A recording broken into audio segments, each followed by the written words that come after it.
Après notre visite de Cap-Ferret, nous profitons du soleil pour une seconde journée de visite du côté du bassin d'Arcachon. Au programme, dégustation d'huîtres, visite du village d'été et du village d'hiver de la ville d'Arcachon, et enfin, coucher de soleil à la dune du Piéla, plus grande dune de sable d'Europe.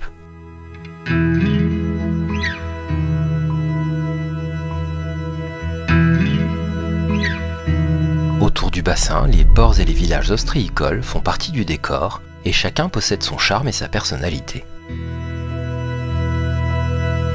On vient y déguster des huîtres fraîches, les pieds dans l'eau, chez l'ostréiculteur. On flâne le long des cabanes colorées. C'est un véritable plaisir pour les yeux. Tout autour du bassin, on trouve de nombreux ports ostréicoles. Et pour cause, le bassin d'Arcachon est un lieu propice à la culture de l'huître, car ses 155 km² à marée haute subissent le va-et-vient incessant de la marée qui confère à cette réserve d'eau une richesse nutritive exceptionnelle.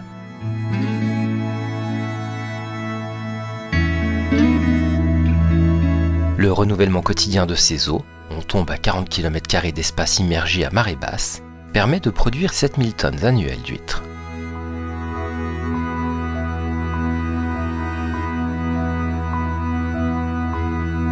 Les ports ostréicoles et les cabanes à huîtres sont légion autour du bassin d'Arcachon. Et d'ailleurs, Cap-Ferret détient le record de cabanes à huîtres au mètre carré. Mais il y a bien d'autres endroits, chacun avec son charme propre. Comme Gujan-Mestras, qui est la capitale ostréicole du bassin d'Arcachon et qui dispose de pas moins de 7 ports. À l'époque, on venait y prendre des bains de mer et 2 établissements étaient plébiscités à cet égard. Ils sont aujourd'hui disparus, mais les ports attenants, avec leurs passerelles, digues et jetées, sont toujours là.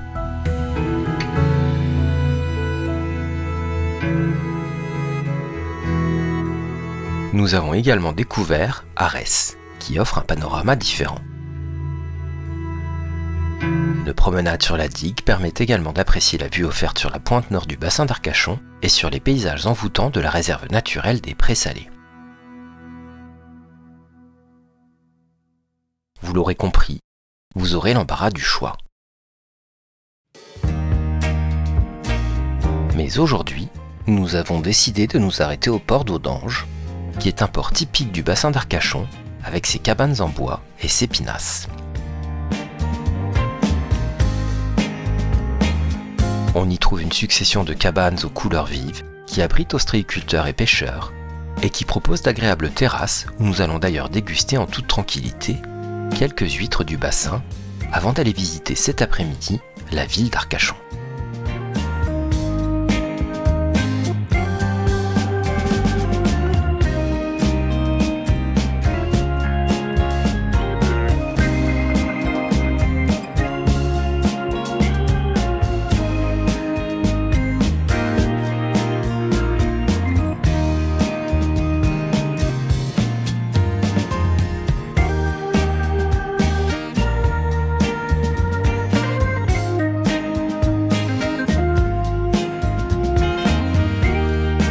Après cette dégustation, nous arrivons à Arcachon, la ville des 4 saisons. Chacun des différents quartiers de la ville a son charme et sa particularité. On retrouve ainsi la ville d'automne avec son port de plaisance en eau profonde, la ville de printemps où l'on trouve la basilique Notre-Dame et la chapelle des Marins, l'église Notre-Dame des Passes et la plage Pereire. La ville d'été est quant à elle le centre-ville d'Arcachon que nous visiterons juste après la ville d'hiver. Et quoi de mieux que de commencer par l'observatoire Sainte-Cécile qui va nous offrir une vue panoramique sur le bassin et la ville. On prend le temps d'admirer ces villas majestueuses comme la Villa Alexandre Dumas, bâtie en 1895, qui mêle les influences italiennes et espagnoles. Et pour ceux qui se poseraient la question, elle a été nommée ainsi, non pas parce que le célèbre écrivain y a habité, mais tout simplement car son propriétaire était un fan inconditionnel de l'auteur.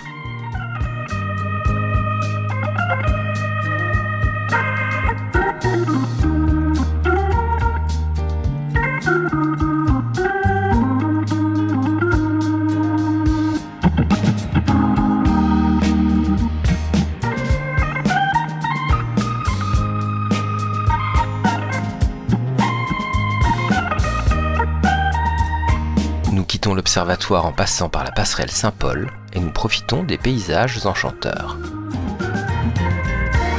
Cette partie d'Arcachon est réputée pour ses élégantes villas du XIXe siècle et on comprend bien pourquoi, tant l'architecture est incroyable.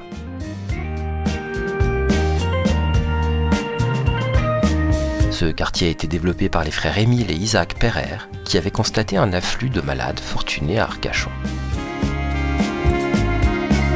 Le surprenant tracé tout en courbe des rues de la ville d'hiver a été créé afin d'abriter du vent les malades pulmonaires et de favoriser leur convalescence.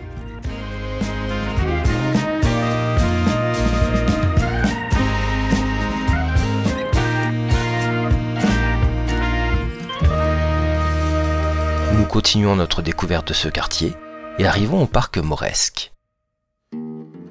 Créé sous le Second Empire par la Compagnie des chemins de fer du Midi sur 4 hectares de pins et de sable, ce parc est cédé en 1879 à la commune d'Arcachon. Il tient son nom du casino d'inspiration mauresque, ouvert en 1863 pour la distraction des malades et vacanciers. À la place de ce bâtiment qui a pris feu en 1977, on trouve une magnifique pinasse, bateau symbole du bassin d'Arcachon. Le seul souvenir qui subsiste de l'existence du casino mauresque est une maquette à côté de l'ascenseur.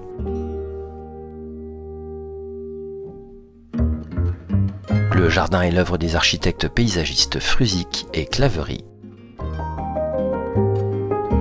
Il a été transformé en arboretum en 1992 et la conception primitive du parc a été respectée.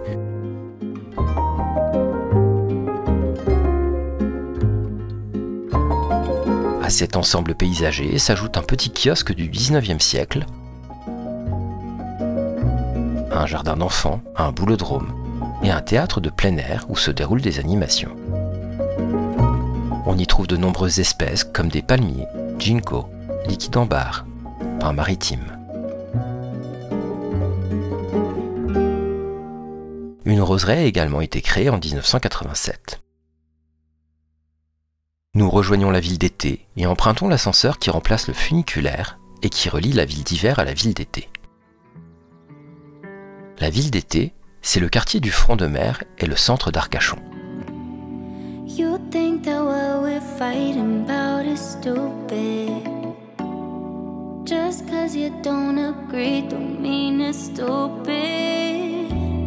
On y trouve de nombreux commerces et le quartier a été complètement transformé en une ville balnéaire magnifique au cours des 30 dernières années.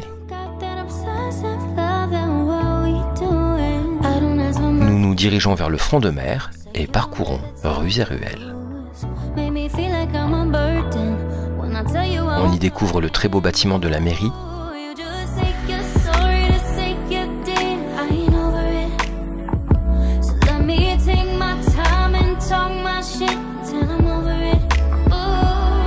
et la place du marché, située juste derrière.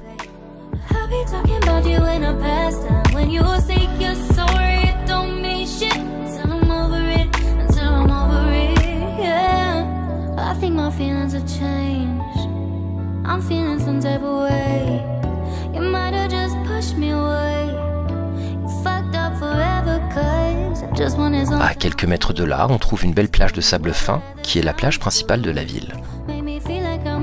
Elle se situe entre la jetée Firac et la jetée Croix des Marins, autour de la jetée Thiers.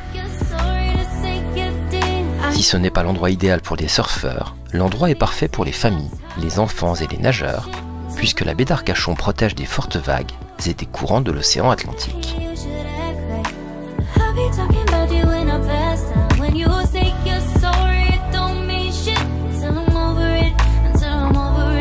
Depuis les jetées, on peut participer à diverses excursions en bateau, comme un voyage vers la baie du Cap Ferret, ou bien une excursion en bateau pour voir les cabines de pêcheurs sur pilotis, les cabanes chanquées que nous avions pu observer lors de notre visite de Cap Ferret.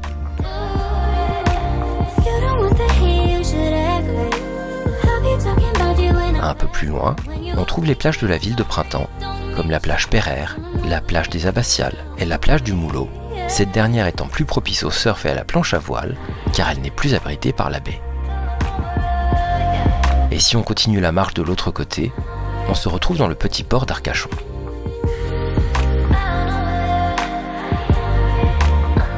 Nous marchons un petit moment sur le boulevard Verrier-Monanière qui longe la plage et qui est un quartier bien connu pour déjeuner dans un des nombreux restaurants en front de mer.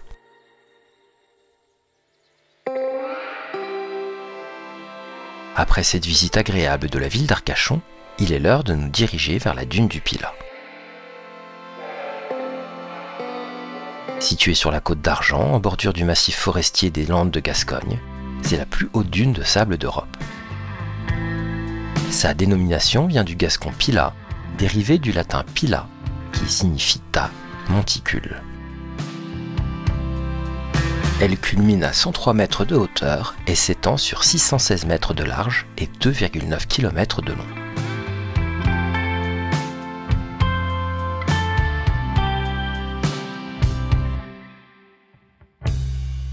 Elle contient environ 55 millions de mètres cubes de sable. Côté est, la dune gagne sur le massif forestier, ensevelissant les arbres à une vitesse d'1 mètre à 5 mètres par an.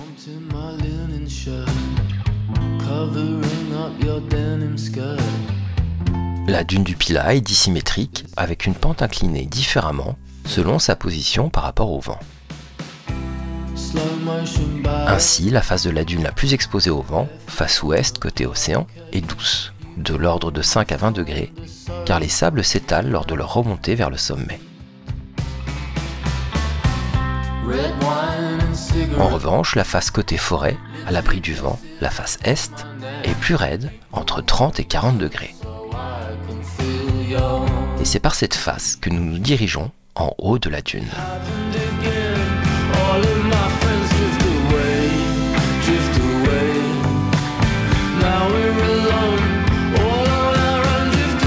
La formation de la dune est entièrement liée à celle du banc d'Arguin. Au fil des siècles, les courants marins ont charrié du sable en provenance du large, de la côte et du bassin lorsque la marée descend, pour former le banc d'Arguin, lequel est à l'instar de la dune en constante évolution. Ensuite, les vents violents d'ouest en provenance du large arrachent à sa surface avec l'aide de micro-gouttelettes d'eau des grains de sable au banc d'Arguin au moment de la marée basse, quand celui-ci est totalement découvert et qui, en s'envolant, viennent se poser sur la dune pour former cette gigantesque masse de sable fin.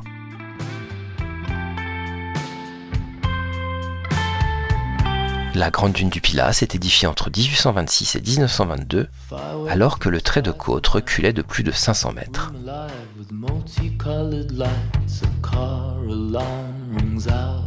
La végétation qui recouvrait le versant au vent de la dune a été détruite, permettant le vannage et le transport des sables vers le sommet de la dune.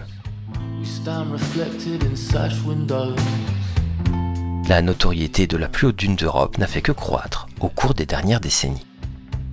Près de 2 millions de visiteurs se hissent chaque année à son sommet, ce qui en fait l'un des sites naturels les plus visités de France avec la baie du Mont-Saint-Michel.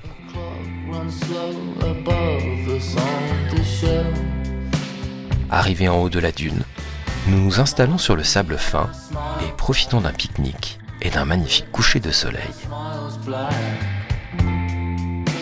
À bientôt pour de nouvelles découvertes. It happened again.